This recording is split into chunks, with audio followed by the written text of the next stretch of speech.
സ്വാഗതം. ഉറക്കെ ഉച്ചത്തിൽ ഇലക്ഷൻ സ്പെഷ്യൽ തൃപ്പൂണിത്തുറയിലാണ്. എറണാകുളം മണ്ഡലം എങ്ങനെ ചിന്തിക്കുന്നു എന്ന് നമുക്കറിയാം ഇലക്ഷൻ സ്പന്ദനങ്ങളിലൂടെ. എന്താണ് തൃപ്പൂണിത്തുറയെ സംബന്ധിച്ചിടത്തോളം ഏറ്റവും വലിയ ഇലക്ഷൻ പ്രശ്നം? നമ്മൾ തീർച്ചയായിട്ടും UDF-ൻ്റെ അല്ലെങ്കിൽ കോൺഗ്രസിൻ്റെ നേതൃത്വത്തിൽ രാജ്യത്ത് കോൺഗ്രസിൻ്റെ ഒരു ഭരണം, മുന്നണിയുടെ ഭരണം ഉണ്ടാവണമെന്ന് തന്നെ ആഗ്രഹിക്കാം. കാരണം നമ്മൾ കണ്ടതാണ് 2004 ഇവിടെ ഒരു പ്രധാനപ്പെട്ട ചോദ്യം, കേരളത്തിൽ എന്തിന് LDF-ന് വോട്ട് ചെയ്യണം? അതാണ് ഞങ്ങളുടെ ചോദ്യം. 2004 നടന്ന തെരഞ്ഞെടുപ്പിൽ ഇവർ ഇന്ന് പറയുന്ന അതേ രീതിയിൽ തന്നെ ഇതിലും ഉഷാറായും അതിലെഴുതിയും പ്രചരണം അഴിച്ചുവിട്ടും കോൺഗ്രസ് നേതാക്കന്മാർക്കെതിരെ UDF നേതാക്കന്മാർക്കെതിരെ അഴിച്ചുവിട്ട പ്രചരണം അത് ജനങ്ങൾ വിശ്വസിച്ചുകൊണ്ട് ഒരു മാറ്റത്തിന് വേണ്ടി 20-ൽ 19 സീറ്റിനും, അതായത് എറണാകുളത്ത് സ്വതന്ത്രനായ സെബാസ്റ്റ്യൻ പോൾ ഉൾപ്പെടെ വോട്ട് ചെയ്ത് ഡൽഹിയിൽ ചെന്നതിന് ശേഷം എന്തുണ്ടായി? സോണിയാഗാന്ധി നേതൃത്വം കൊടുക്കുന്ന, മൻമോഹൻ സിംഗ് നേതൃത്വം കൊടുക്കുന്ന UPA സർക്കാരിന് 4.5 വർഷക്കാലം LDF പിന്താങ്ങി. 4.5 വർഷത്തിന് ശേഷം തിരിച്ചു വരണ്ടേ എന്നുള്ളൊരു മനോഭാവം, ഒരു ചിന്തയുണ്ടായപ്പോൾ ഒരു കരാറിൻ്റെ പേരിൽ പിൻവലിച്ചുകൊണ്ട് LDF ഈ ഭരണം താഴെയിടുമെന്ന് പറഞ്ഞ് പിൻവലിച്ചുവെങ്കിലും LDF-ൻ്റെ മുന്നണി താഴെ പോയി വീണ്ടും ഒരു 5 വർഷം കൂടി UPA സർക്കാർ ഭരിച്ചു. പിന്നെ ഇന്നത്തെ ആവശ്യം നമുക്കറിയാം. 2014 തെരഞ്ഞെടുപ്പിൽ BJP പറഞ്ഞത് കോൺഗ്രസ് നേതാക്കന്മാരുൾപ്പെടെയുള്ളവരുടെ വിദേശത്ത് നിക്ഷേപിച്ചിട്ടുള്ള കോടിക്കണക്കിന് വരുന്ന ഫണ്ട് തിരിച്ചു കൊണ്ടുവന്ന് ഇവിടുത്തെ പാവപ്പെട്ടവൻ ബാങ്കിൽ സീറോ ബാലൻസ് തുടങ്ങുന്ന ആ അക്കൗണ്ടിലേക്ക് 15 ലക്ഷം രൂപ വീതം ഞങ്ങൾ ഇട്ട് തരുമെന്ന് വ്യക്തമായി പറഞ്ഞു. ഇതുവരെ 10 പൈസ കിട്ടിയതായിട്ട് BJP-ക്കാർക്ക് പോലും കിട്ടിയതായിട്ട് നമുക്കറിയില്ല. അതിനുശേഷം നിതിൻ ഗഡ്കരി എന്ന് പറയുന്ന അവരുടെ മുൻ അഖിലേന്ത്യാ പ്രസിഡന്റ് കഴിഞ്ഞ കുറച്ച് നാളുകൾക്ക് മുമ്പ് പറഞ്ഞത് നടപ്പാക്കാൻ പറ്റുന്ന കാര്യങ്ങളെ പറയാവൂ. അല്ല, നടപ്പാക്കാൻ പറ്റുന്ന കാര്യങ്ങൾ മാത്രമല്ല അദ്ദേഹം പറഞ്ഞത്. ഇത് പറയുമ്പോൾ ഞങ്ങളുണ്ട്. BJP ഒരിക്കലും അധികാരത്തിൽ വരുമെന്ന് ഞങ്ങൾ ചിന്തിച്ചില്ല. ഞങ്ങൾ ഒരുപാട് വാഗ്ദാനങ്ങൾ നൽകി. ഇപ്പോൾ സാധാരണക്കാരൻ ചോദിക്കുമ്പോൾ ചിരി വരികയാണെന്ന് പറഞ്ഞത്. ഞാൻ തിരിച്ചു വരാം. എന്താണ് പേര്? എൻ്റെ പേര് C. വിനോദ്. ഞാൻ കോൺഗ്രസിൻ്റെ ബ്ലോക്ക് പ്രസിഡന്റാണ്. ഇപ്പോൾ BJP സർക്കാരിനെതിരെ രൂക്ഷമായ വിമർശനമൊക്കെ കേട്ടു ഇവിടെ. പക്ഷേ എങ്ങനെ BJP അധികാരത്തിൽ വന്നു എന്നുള്ളൊരു ചോദ്യം നിൽക്കുന്നുണ്ട്. 2 UPA സർക്കാരുകൾ കഴിഞ്ഞപ്പോൾ, പ്രത്യേകിച്ച് രണ്ടാമത്തെ UPA സർക്കാരിനെതിരെ ഉയർന്ന അഴിമതി ആരോപണം അത് ഗംഭീരമായി പൊലിപ്പിച്ച് രാജ്യം മുഴുവൻ പ്രസംഗിച്ച് നടക്കുകയും അഴിമതി വിമുക്ത ഭാരതം എന്ന് പറഞ്ഞാൽ കോൺഗ്രസ് മുക്ത ഭാരതമാണെന്നുള്ള മുദ്രാവാക്യം തന്നെ ശ്രീ നരേന്ദ്രമോദിയും അമിത്ഷായും മുന്നോട്ട് വയ്ക്കുന്നു. പിന്നെ ഒട്ടനവധി വാഗ്ദാനങ്ങളും കൊടുക്കുന്നു. ഇത് ജനങ്ങൾ വിശ്വസിച്ചു എന്നുള്ളത് വ്യക്തമാണല്ലോ. അതുകൊണ്ടാണല്ലോ ഈ ഭൂരിപക്ഷം കിട്ടിയതും. ഇനി എന്ത് പറഞ്ഞാണ് കോൺഗ്രസ് തിരിച്ചു വരാൻ ശ്രമിക്കുന്നത്?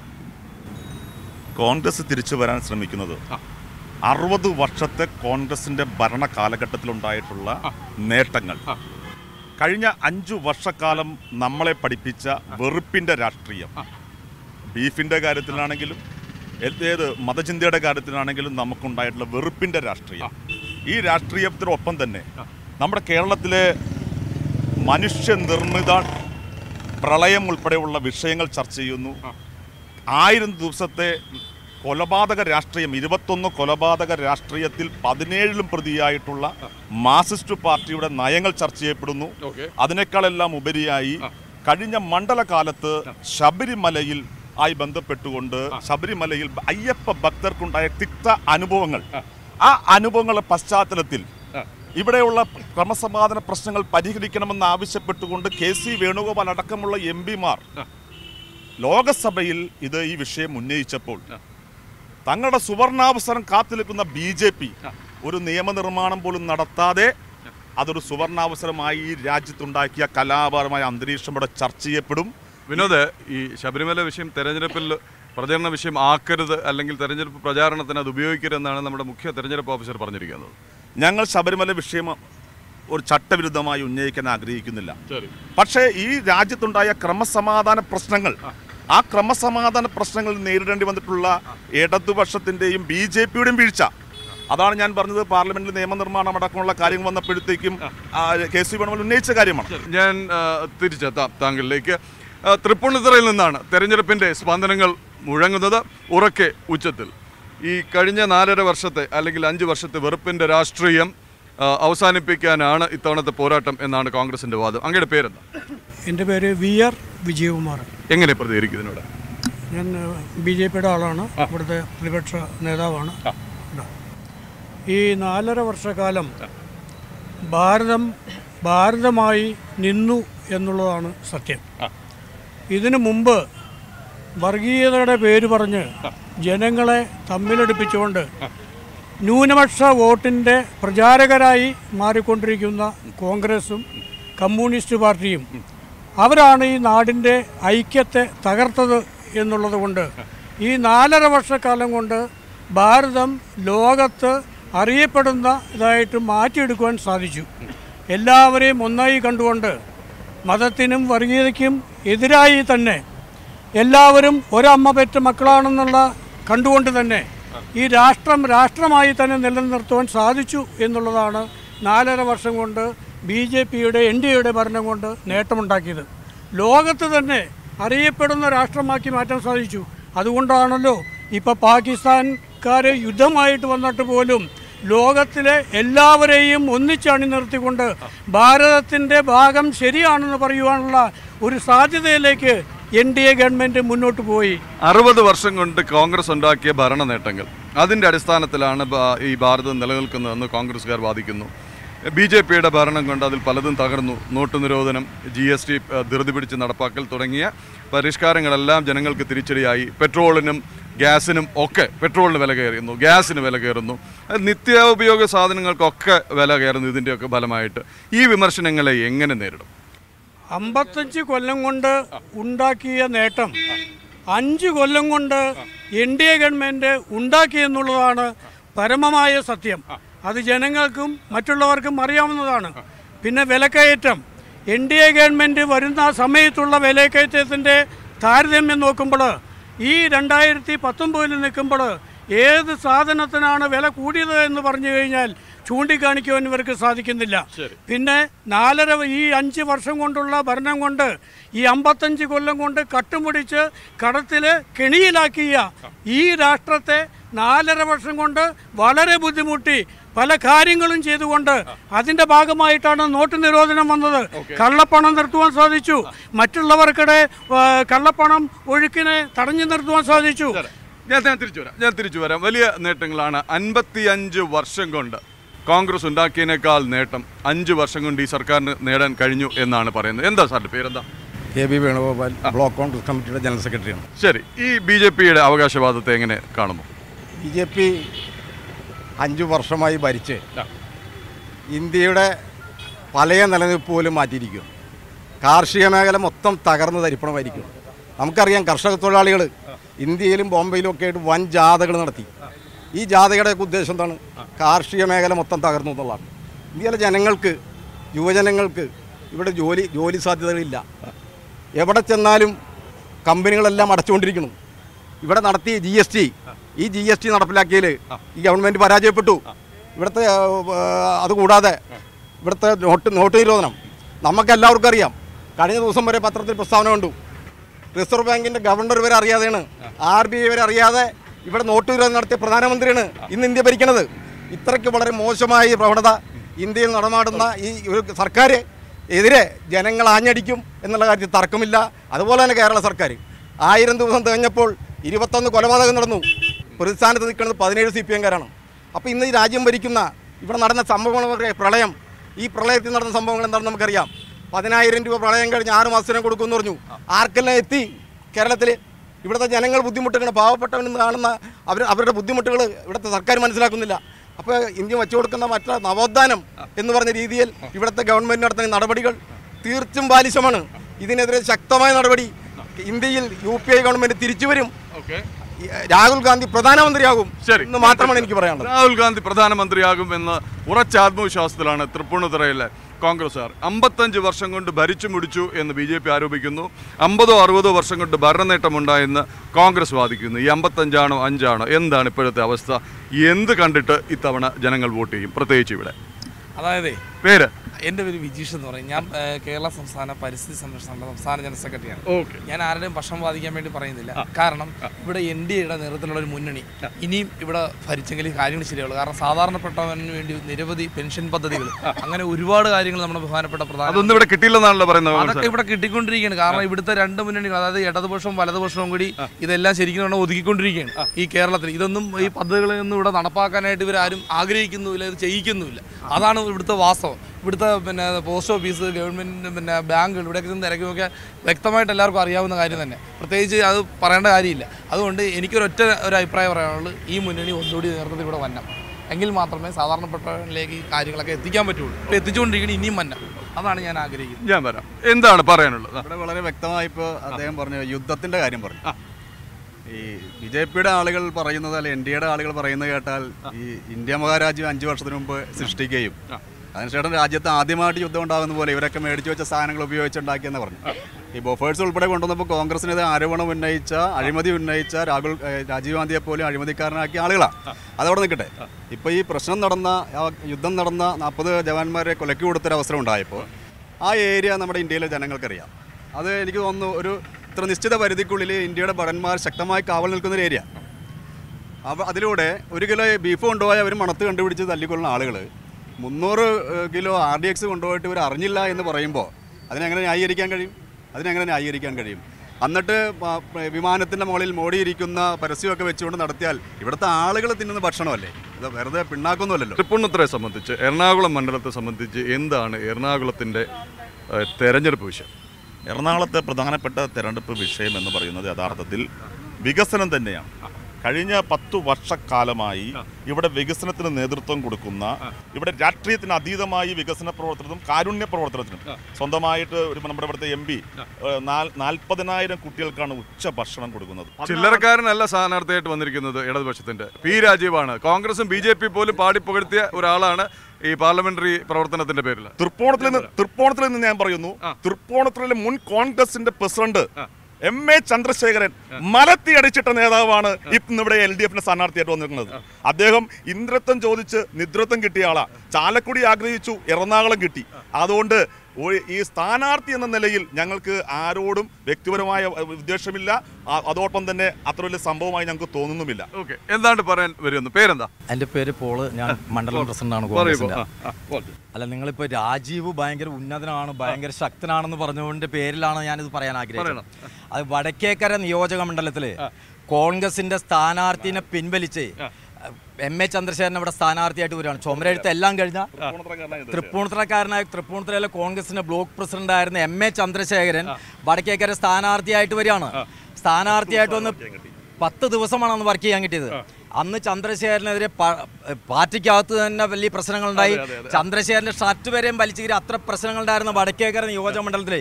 വടക്കേക്കര എന്ന് പറഞ്ഞാലേ കേരളത്തിലെ തന്നെ ഒരു കണ്ണൂരാണ് എറണാകുളം ജില്ലയില. അവിടെ ആ ചന്ദ്രശേഖരനോട് അടിയറവ് പറഞ്ഞ തോൽപ്പിച്ച് 2500 തൃപ്പൂണിത്തുറയിലെ കോൺഗ്രസിന്റെ ശബ്ദമാണ് ഉറക്കെ ഉച്ചത്തിൽ മുഴങ്ങുന്നത്. P. രാജീവിനെ കാണിച്ചൊന്നും പേടിപ്പിക്കാൻ നോക്കേണ്ട എന്നാണ്. ഞങ്ങൾ അന്ന് ലീഡർ പറഞ്ഞതുപോലെ വടക്കേക്കരയിൽ ഞങ്ങൾ പാട്ടും പാടി ജയിച്ച സ്ഥലമാണ്. അതുപോലെ തന്നെ എറണാകുളത്ത് സംഭവിക്കാൻ പോണത്. എറണാകുളത്ത് ഇത് സ്ഥാനാർത്ഥി ആരും ആയിക്കോട്ടെ, ആര് സ്ഥാനാർത്ഥി ആയാലും ഞങ്ങളിവിടെ നല്ല മാർജിൻ ജയിക്കും. ശരി, ഞാൻ തിരിച്ചു പറ്റാം. തികഞ്ഞ ആത്മവിശ്വാസത്തിലാണ് കോൺഗ്രസ്സുകാർ തൃപ്പൂണിത്തുറയിൽ. കോൺഗ്രസ് തികഞ്ഞ ആത്മവിശ്വാസത്തിലാണ്, ഉറപ്പായി ജയിക്കും എന്ന് പറയുന്നു. BJP എന്തിനു വേണ്ടി ഇവിടെ എറണാകുളത്ത് വോട്ട് ചോദിക്കുന്നു? എനിക്ക് ഇതൊരു തമാശയായിട്ടാണ് തോന്നുന്നത്. കേന്ദ്രത്തിൽ ഇവിടുന്ന് കോൺഗ്രസ്സുകാരൻ ജയിച്ചാലും കമ്മ്യൂണിസ്റ്റുകാരൻ ജയിച്ചാലും കേന്ദ്രത്തിൽ ചെല്ലുമ്പോൾ ഒരു വശത്തേക്ക് കൈപൊക്കി കാണിക്കാനുള്ളവരാണ്. ഇവർക്ക് 2 പേർക്കും ഒരുമിച്ച് നിന്ന് ഇവിടെ പോരാടിയാൽ പോരായിരുന്നോ? BJP ഒരു വശത്ത്, കമ്മ്യൂണിസ്റ്റും കോൺഗ്രസും ഒരു വശത്ത്. അങ്ങനെ ആയാൽ പോരായിരുന്നോ? 2 പേർക്കും ഒരേ ലക്ഷ്യമുള്ളൂ. അപ്പോൾ 2 പേരും ഇത് വീതിച്ചെടുത്താൽ മതി എന്നാണ് പറയുന്നത്. 20 സീറ്റ് 2 പേർക്കും ഒരു ശക്തിയായിട്ട് ഒരു വശത്ത് BJP നേരിടാൻ 2 പേരും ഒരുമിച്ച് നിന്നാൽ മതിയായിരുന്നു. അങ്ങനെ ഒരു പോരാട്ടമാണ് കേരളത്തിൽ വേണ്ടത്. കാരണം അവിടെ ചെന്ന് കഴിഞ്ഞാൽ 2 കൂട്ടരും കൈ പൊക്കുന്നത് ഒരാൾക്ക് വേണ്ടിയിട്ടാണ്. ഇപ്പോൾ കോൺഗ്രസ്സുകാരൻ ജയിച്ചാലും രാഹുൽ ഗാന്ധിക്ക്, കമ്മ്യൂണിസ്റ്റുകാരൻ ജയിച്ചാലും രാഹുൽ ഗാന്ധിക്ക് എന്നുള്ള രീതിയിലാണ് ഇവർക്കിടെ സമീപനവും പ്രചരണവും മുന്നോട്ട് പോയിക്കൊണ്ടിരിക്കുന്നത്. പക്ഷേ ഇപ്പോഴും പ്രമുഖ ശക്തികൾ അവർ 2 പേരുമല്ലേ? മൂന്നാമതല്ലേ വരുന്നുള്ളൂ BJP എന്നും എവിടെയും. അല്ല, മൂന്നാമത് വരുമെന്ന് പറഞ്ഞാൽ ഒരു പക്ഷത്ത് BJP തന്നെ നിൽക്കുകയാണെങ്കിൽ, ഒരു പക്ഷത്ത് അവർ ഒരുമിച്ച് നിൽക്കുകയാണെങ്കിൽ ശക്തമായിട്ടുള്ള ഒരു മത്സരം തന്നെ ഇവിടെ മുന്നോട്ട് കൊണ്ടുപോയിക്കൊണ്ടിരിക്കുന്നത്. മത്സരം ഒഴിവാക്കണം എന്നാണ് പറയുന്നത്. അതെ, ത്രികോണ മത്സരം ഒഴിവാക്കണം. അതാണ് ഇവിടുത്തെ കേരളത്തിലെ ആവശ്യം. പിന്നെ ഇവിടെ ഒരു കാര്യം പറഞ്ഞു, എല്ലാവരും നേട്ടം പറഞ്ഞു. ഇപ്പോൾ P. രാജീവിൻ്റെ കാര്യം താങ്കൾ അവിടെ സൂചിപ്പിച്ചു. ആൾ വ്യക്തിപരമായിട്ട് നല്ല ആളാണ്. കാരണം കമ്മ്യൂണിസ്റ്റിൻ്റെ ഉന്മൂലന സിദ്ധാന്തത്തിൽപ്പെട്ട കമ്മ്യൂണിസ്റ്റ് പ്രത്യയശാസ്ത്രത്തിൻ്റെ നേതാക്കന്മാർ ഉന്മൂലന സിദ്ധാന്തം മനസ്സിൽ വെച്ചുകൊണ്ട് നടക്കുന്നവരാണ്.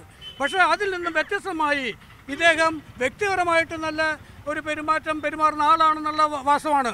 അത് രാവണൻ അസുരശക്തിയായിട്ടുള്ള രാവണൻ അസുരശക്തിയാണ്. അസുരാത്മകമായിട്ടുള്ള ഭരണം നടപ്പാക്കിക്കൊണ്ടിരിക്കുന്ന ഭാഗത്ത് ഒരു സഹോദരൻ ഉണ്ടായിരുന്നു, വിഭീഷണൻ. പക്ഷേ വിഭീഷണൻ നല്ലവനായിരുന്നു എന്ന് വെച്ച് ആസുരശക്തിയുടെ ഭാഗത്ത് നിൽക്കുന്ന വിഭീഷണന് എന്ത് ചെയ്യാൻ പറ്റും?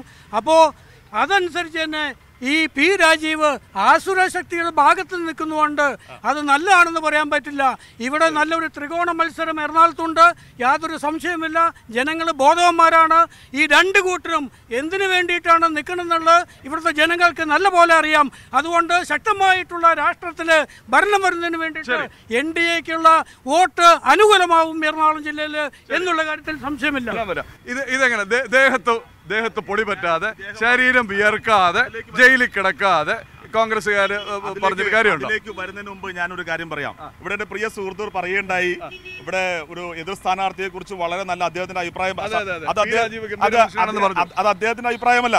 കേരളത്തിലും ഇന്ത്യയിലും കോൺഗ്രസിന്റെ സീറ്റ് കുറയ്ക്കാനുള്ള, കോൺഗ്രസിന്റെ സീറ്റുകൾ വോട്ടുകൾ ഭിന്നിപ്പിക്കാനുള്ള, ഇവിടെ വർഗീയത ഇളക്കി വിട്ടുകൊണ്ട് ഇവിടെ പ്രശ്നങ്ങൾ ഉണ്ടാക്കാനുള്ള, ഇവിടെ കോൺഗ്രസിനെ തകർക്കാനുള്ള, കോൺഗ്രസിന്റെ സീറ്റുകൾ കുറയ്ക്കാനുള്ള BJPയുടെ തന്ത്രമായിട്ട് വേണം അതിനെ നമുക്ക് കാണാൻ. പേരെന്താണ്? എൻ്റെ പേര് ദിലീപ് ജി മേനോൻ എന്നാണ്. ദിലീപ്, ഇപ്പൊ പറഞ്ഞ വിമർശനം കേട്ടല്ലോ.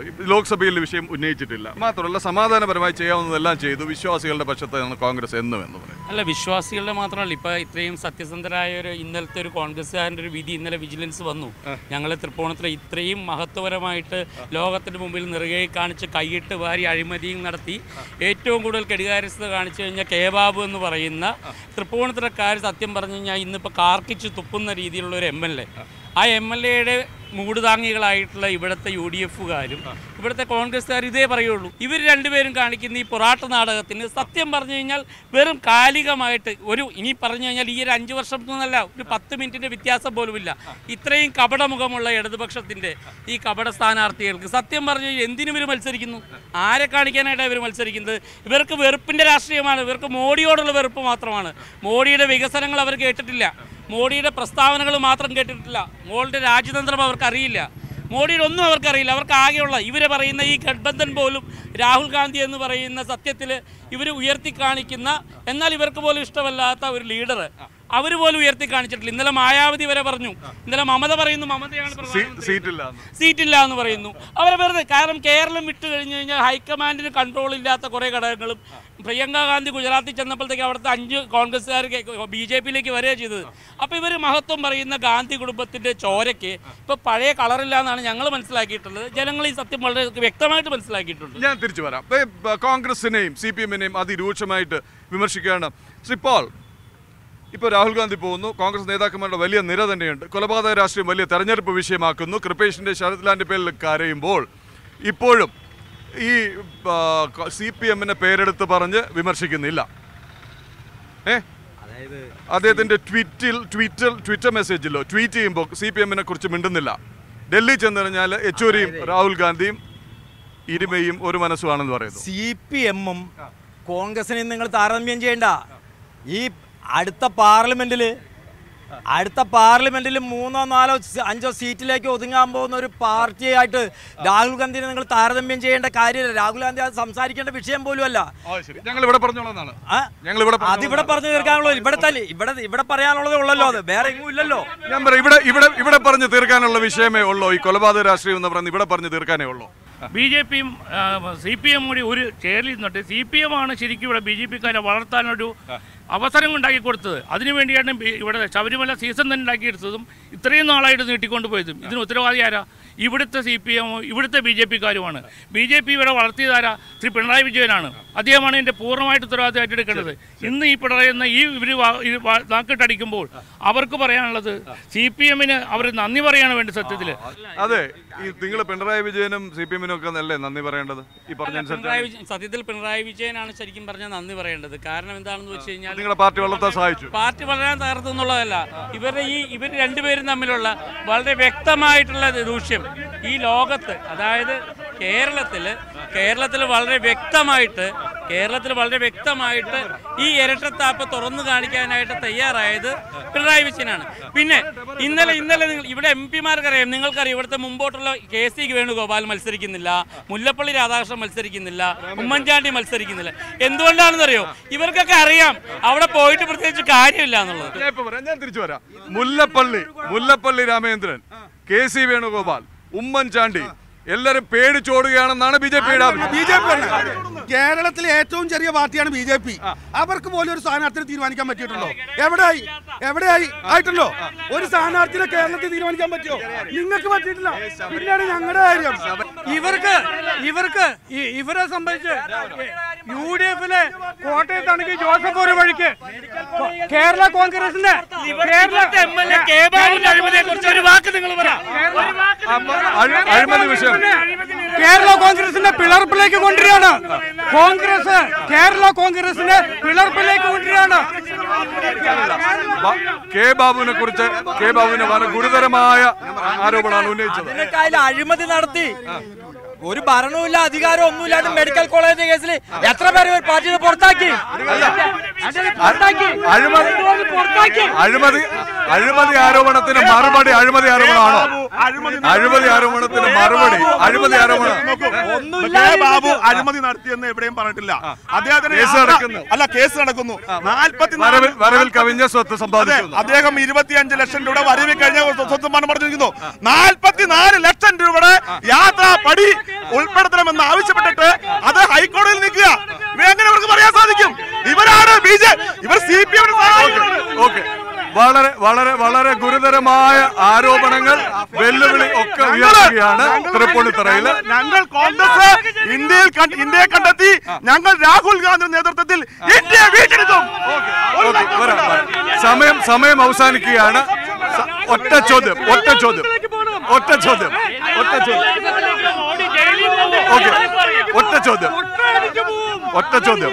ചോദ്യം എറണാകുളത്ത് എന്തിന് BJP-ക്ക് NDA-ക്ക് വോട്ട് ചെയ്യണത്?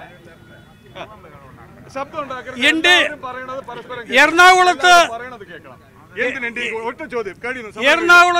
NDA-ക്ക് വേണ്ടി വോട്ട് ചെയ്യുന്നത് ശക്തമായിട്ടുള്ള കേന്ദ്ര ഭരണത്തിന് വേണ്ടി, നരേന്ദ്രമോദിജിയുടെ നേതൃത്വത്തിൽ വരുന്ന ഭരണത്തിന് വേണ്ടിയിട്ടാണ് വോട്ട് ചെയ്യേണ്ടത്. ശക്തമായ ഭരണം, നരേന്ദ്രമോദിയുടെ ഭരണ തുടർച്ചയ്ക്ക് വേണ്ടി. ഒറ്റ ചോദ്യമേ ഉള്ളൂ, എന്തിന് കോൺഗ്രസിന് ഇവിടെ വോട്ട് ചെയ്യണം? പറഞ്ഞുതരാം. ഒരു കോൺഗ്രസിന് വോട്ട് ചെയ്യേണ്ടത്, ഒന്ന് നമ്മൾ കണ്ടതാണ്. ഞാൻ ആദ്യം പറഞ്ഞു 15 ലക്ഷം രൂപയുടെ കാര്യം. ഈ രാജ്യത്തിന്റെ 70 വിഷയങ്ങളല്ല പറഞ്ഞു. ഇവിടെ എന്തിനു വോട്ട് ചെയ്യണം? 73% വരുന്ന സമ്പത്ത് 1% ആളുകളുടെ കയ്യിലാണ്. ഭരണമാറ്റം വേണം. സമ്പത്ത് ഏതാനും ബിസിനസ്സുകാരുടെ ഇടയിലേക്ക് സമ്പത്ത് കേന്ദ്രീകരിച്ചാൽ പോരാ, ഭരണമാറ്റം ഉണ്ടാവണം എന്നാണ് കോൺഗ്രസ് പറയുന്നത്. ഏതായാലും തൃപ്പൂണിത്തുറ സജീവമാണ്. തെരഞ്ഞെടുപ്പിൽ ചൂടേറിയ ചർച്ചയാണ്. ദേശീയ രാഷ്ട്രീയം മുതൽ പ്രാദേശികമായ വികസന വിഷയങ്ങൾ വരെ ചർച്ചയാകുന്നു. ഉറക്കെ ഉച്ചത്തിൽ അവസാനിക്കുന്നില്ല, തുടരും. മറ്റൊരു മണ്ഡലത്തിലെ വിഷയവുമായി വീണ്ടും എത്താം. നമസ്കാരം.